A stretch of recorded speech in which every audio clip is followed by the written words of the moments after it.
नमस्कार मित्रों, आप कैसे हो? अच्छे होंगे। वर्तमान में काली काल अर्थात कलयुग चल रहा है। आप जानते ही हैं वर्तमान में कलयुग चल रहा है, पाप चरम पे है।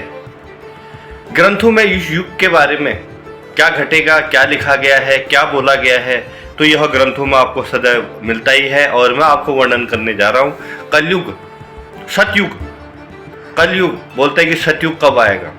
यही सतयुग है, यही कलयुग है। सतयुग में प्रतीकात्मक तौर पर धर्म 4 पैर थे।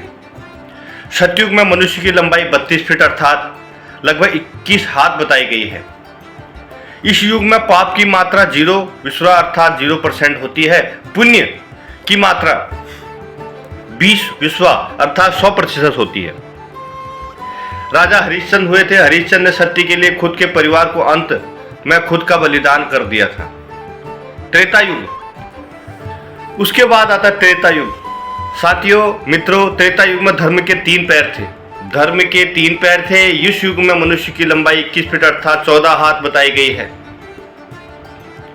इस युग में पाप की मात्रा 5 विश्वा अर्थात 25% होती है। इस और पुण्य की मात्रा 15 विश्वा अर्थात 75% होती है। इस युग में विष्णु का वामन और राम अवतार हुआ था। त्रेता युग में आप जानते हैं असुरराज बाली ने 3 पग की धरती दान कर, जबकि राक्षस राज रावण ने सीता का हरण करके अपने को बाद में उसे छुआ तक नहीं। यही वह त्रेता युग था। फिर उसके बाद आता है द्वापर युग। द्वापर युग में धर्म के 2 पैर ही।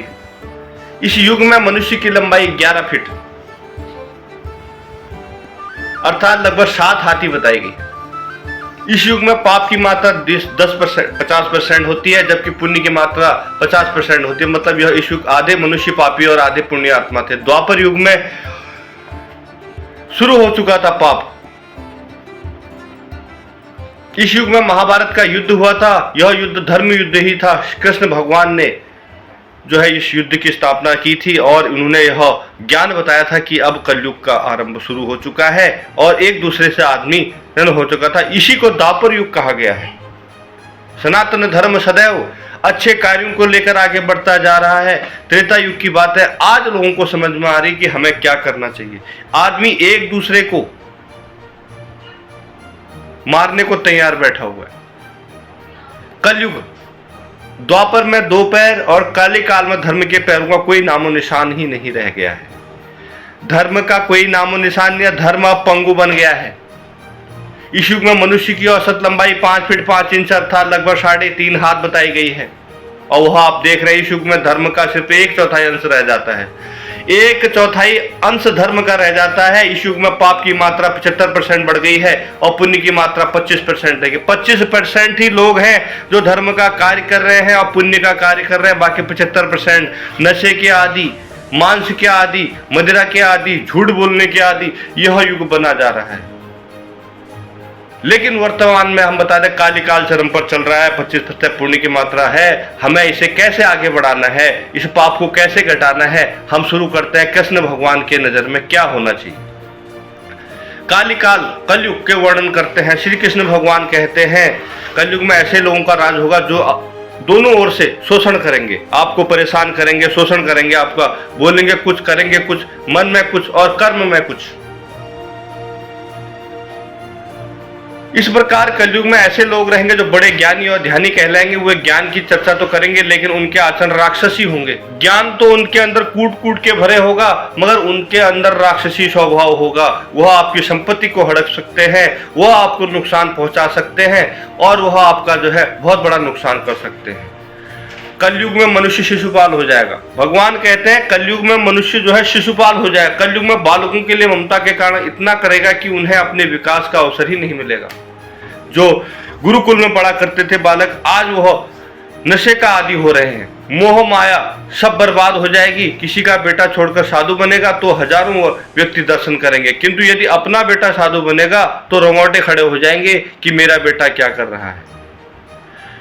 कलयुग में लड़के लड़की में विवाह में मकान उत्सव, छोटे बड़े उत्सवों को तो लाखों रुपए खर्च कर दिया करेंगे। लोगों को दिखावा शुरू हो चुका है कलयुग में। जो भगवान ने बताया है कि कलयुग में सारा यह चीजें होने वाली हैं। तो ऐसे ही कलयुग का अवतार चलता रहेगा। मांस, मदिरा, भक्षण, सुंदरता, व्यसन, पैसे, लाखों करोड़ों रुपए उड़ा दिए जाएंगे, मगर किसी भी गरीब आदमी की मदद नहीं की जाएगी। कलयुग में मानव नीचे गिरेगा, उसका जीवन पतित हो जाएगा, वह हरि का नाम नहीं लेगा और गलत कार्यों की ओर आगे बढ़ेगा। तो भगवान कहते हैं कैसे कलयुग से बचा जाए, कैसे कलयुग से बचा जाए और कैसे हमें अब इस कलयुग से पार होना चाहिए। हमें भक्ति के सार पढ़ना है, हमें महाभारत गरुड़ पुराण पढ़ना है, हमें अपने जीवन में बच्चों को आगे बढ़ाना है। तो यही कलयुग का सार है, यही कलयुग का वार है। भगवान कहते हैं जो तू कर्म करेगा वही तेरा फल हो। अब 100 में से 25% सत्य बचा हुआ है, तो इस 25% को भी हमें जीवित रखना है। कैसे रखना है? लोगों में धर्म का प्रचार फैलाना है, लोगों को सत्य की राह पर आगे बढ़ाना है। तो यही कलयुग का सार है और यही हमें करना है। सनातन धर्म की सदैव जय हो। आप भी लॉर्ड भक्त चैनल को लाइक करें, सब्सक्राइब करें, शेयर करें। वीडियो पसंद आए तो कमेंट में जय श्री राम, जय श्री कृष्ण जरूर लिखें, क्योंकि सनातन धर्म सदैव सत्य की राह पर बढ़ता है। जय श्री राम, जय श्री राम।